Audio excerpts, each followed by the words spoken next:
Hello, my dear listeners.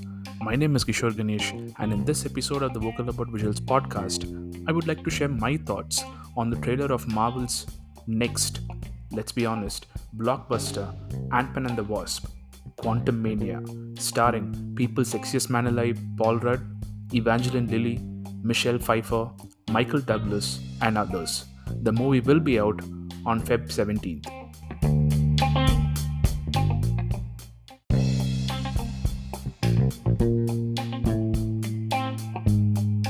I'm going to start off with a disclaimer that this pod will be me sharing my speculations of what might happen and why it might happen based on what I'm seeing in the trailer. So, as is the case with all speculations, they could be very right or very wrong or somewhere in between. But hey, as a nerd, I need to share the thoughts that my excited mind has come up with, and here they are. The trailer begins with Kang the Conqueror's voiceover where he's making a deal with Ant-Man about giving him back time. The time, of course, that was lost when Ant-Man got trapped in the quantum realm during the now infamous quote-unquote snap.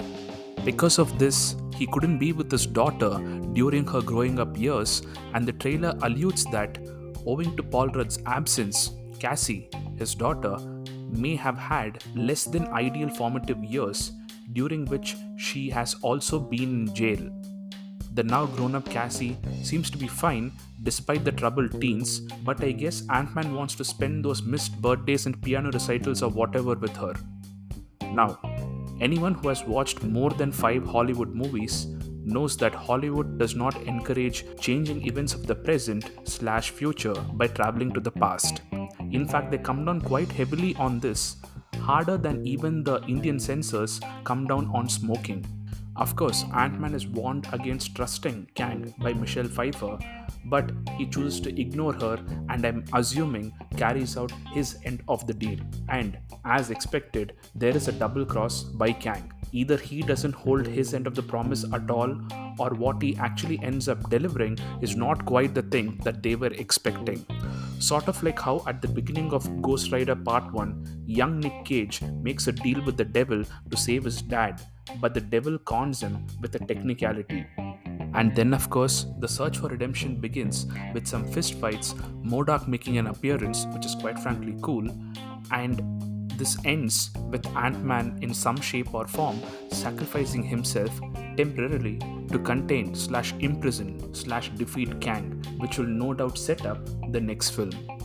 And not just this, Quantumania marks the beginning of Marvel's Phase 5, so the chain of events that will occur in this film will resonate for a minimum of the next 10 years of our lives.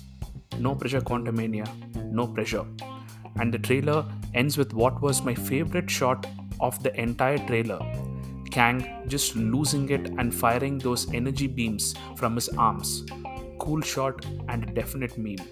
Once again, my name is Kishore Ganesh. This is the Vocal About Visuals podcast, and thank you, my dear listeners, for your time and for listening.